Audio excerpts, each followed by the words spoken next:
Wa amma man khafa maqama rabbi wa nahan nafsa 'anil hawa fa innal jannata hiyal ma'wa.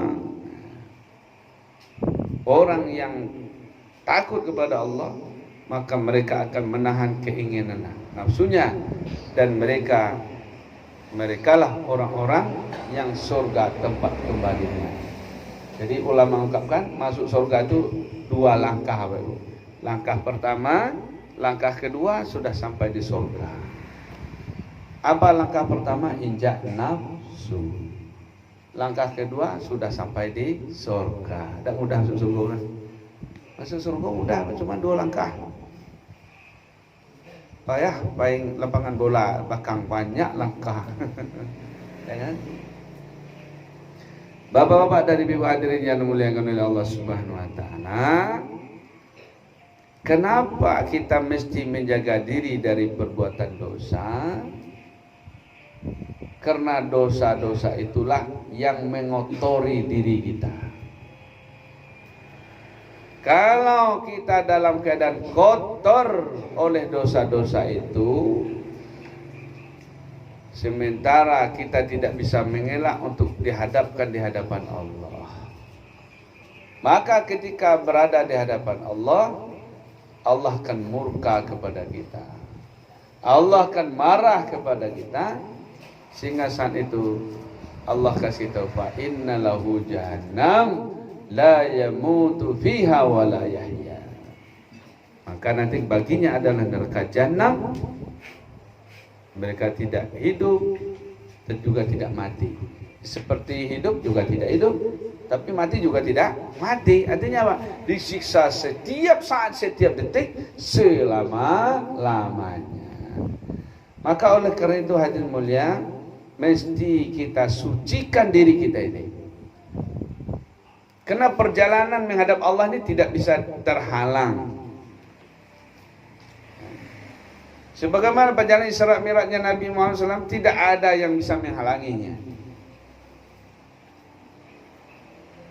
Maka oleh karena itu, supaya besok kita selamat berada di hadapan Allah, sucikan diri kita.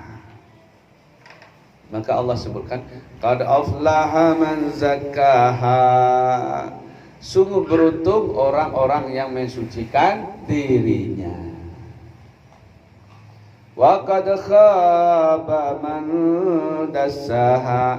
Sungguh celakalah orang-orang yang membiarkan dirinya kotor. Apa yang mengotori diri kita itu? Dosa.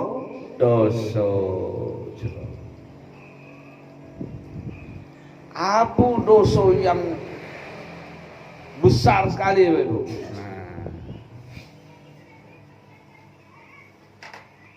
Bajudi dosa, betul? Mabuk-mabuk berdosa. Ngadu ayam dosa. Ya kan? Mencilok berdosa, berzina berdosa, membunuh berdosa.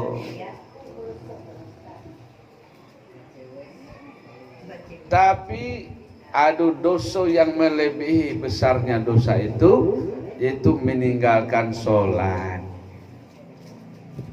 Kalau tak sembahyang Bapak Ibu, dosanya lebih gedang daripada mencilok, lebih gedang dosa daripada membunuh orang, lebih gedang dosa daripada berzina, daripada berjudi, daripada mabuk-mabuk.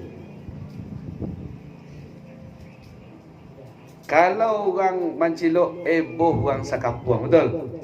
Mencilok, mali, teriak, langsung panggil Pak Polisi, ya kan?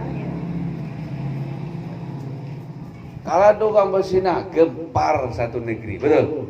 Duh, saya nuduh, anak saya nuduh, tak belaki, bukan? Macam-macam lah. Tapi kalau ada orang tak sembahyang, dia ada gempar. Melapor ke Pak Polisi ngadu dak gua. Ambo tangga mau kecek Pak Polisi ni. Pak Polisi, kalau orang mencilok Pak Polisi takut kan? Iyo, Pak Ustaz katanya. Kalau yang bunuh, tangkap. Iyo, katanya. Ada orang perkosa, tangkap. Iyo, katanya. Kalau orang tidak sholat, tangkap. Itu tidak ditangkap dah. Kenapa tidak ditangkap? Undang-undang ada tu, ada Pak Ustaz kecil. Tak ada dalam KUHP dah. Padahal digabung dosa mancilok, dosa mabunuh, dosa mabuk, dosa pajudi, dosa ngadu ayam. Masuk alulah. Dibanding dengan dosa meninggalkan solat, lebih gedang dosa meninggalkan solat. Tapi kenapa orang tak mangga, Bapak Ibu? Cuek saja orang. Tidak peduli nian ada orang, Bapak Ibu. Bapak Ibu hadirin dimuliakan oleh Allah Ta'ala. Itulah maksudnya Isra dan Mi'rajnya Nabi Muhammad SAW untuk menjemput solat 5 waktu, Bapak Ibu.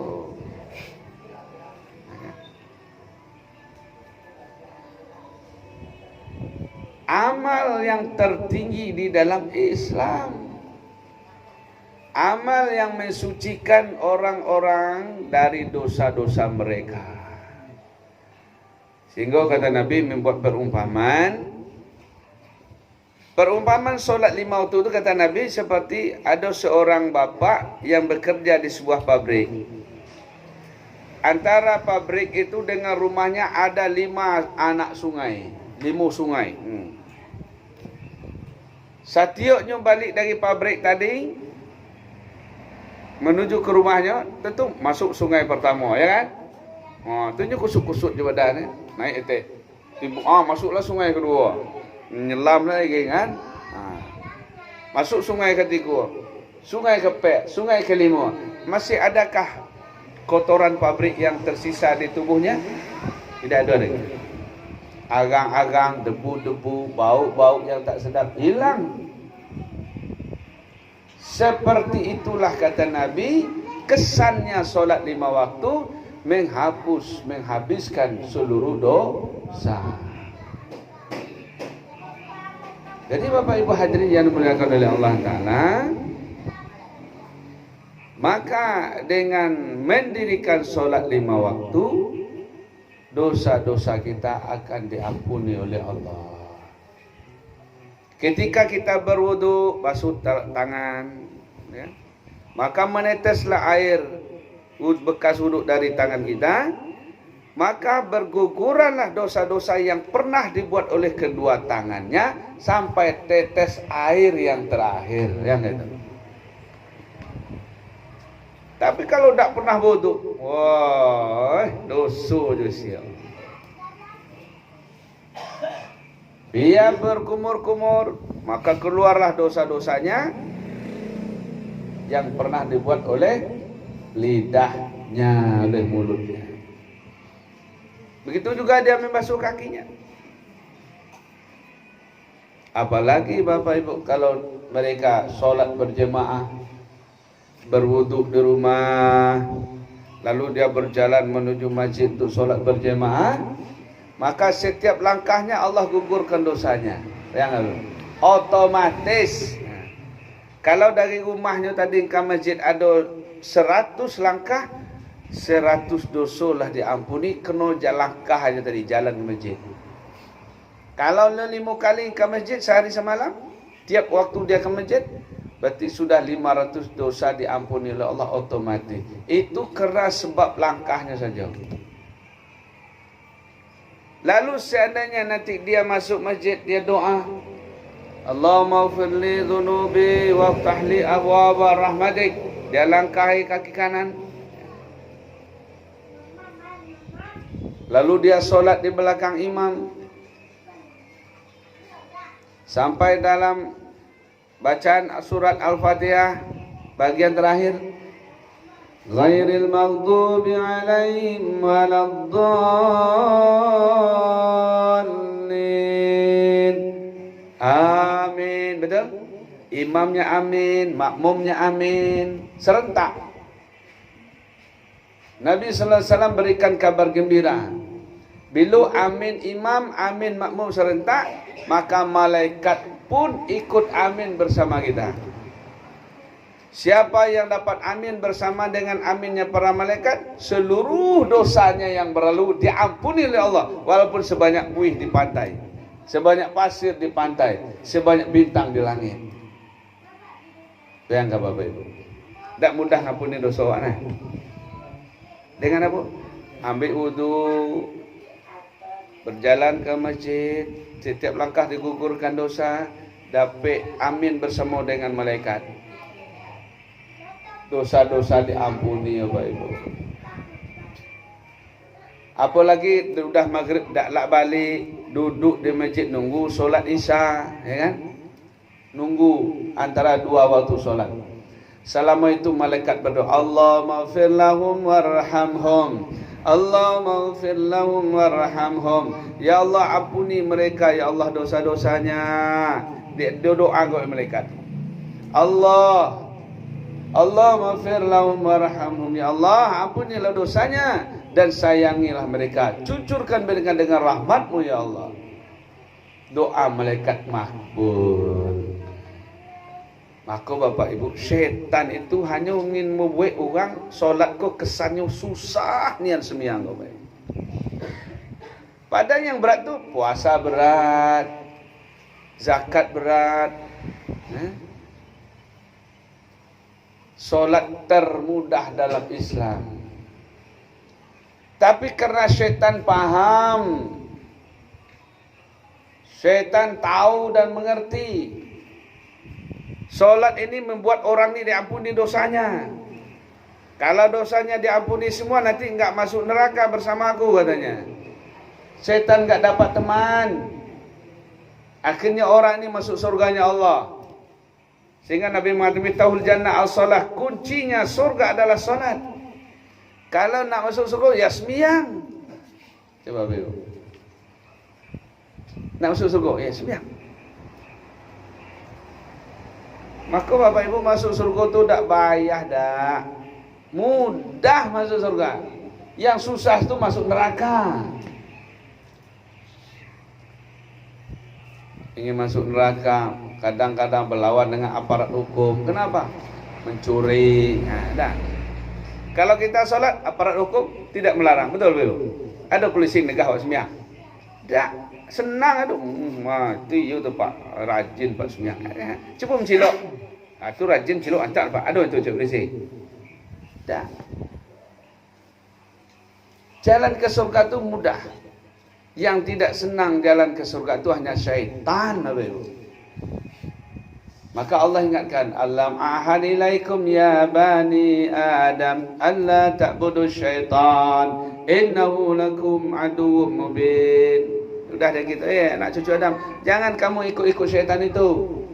Jangan dengar bisikannya, jangan diperturutkan keinginannya. Jangan patuh kepadanya. Syaitan itu musuhmu. Wa ani'buduni hadza siratun mustaqim. Sembahlah aku kata Allah. Ini jalan yang lurus ini. Sembahlah aku. Wa aqimis shalah, dirikan salat. Fa'bud ini wa aqimis salata li zikri, dirikanlah salat untuk mengingat. Jadi menyembah Allah Ta'ala itu Bapak Ibu dengan samyang wasawat. Kalau awak sembahyang, berarti awak menyembah Allah. Kalau menyembah Allah, berarti jalan awak luhur. Kalau tak sembahyang, berarti tidak menyembah Allah. Kalau tidak menyembah Allah, berarti jalannya bengkok. Kalau jalannya berkelok-kelok, nanti terjerumus ke dalam neraka. Ma salakakum fi sakar. Nanti ditanya kepada penghuni neraka, apa sebabnya engkau masuk neraka sakar ini? Qalu lam nakum minal musallin. Karena kami dulu tidak sholat. Maka Bapak Ibu di tengah-tengah keluarga kita, usahakan dengan sungguh-sungguh. Awak sebagai laki sembahyang, sebagai bini induk sembahyang, sebagai anak-anak juga sembahyang. di bapaknya jaga solat 5 waktu, ibunya jaga solat 5 waktu, anak-anaknya juga solat 5 waktu. Ini satu keluarga sangat dicintai oleh Allah. Kalau keluarga itu sudah dicintai oleh Allah, malaikat pun ikut mencintainya.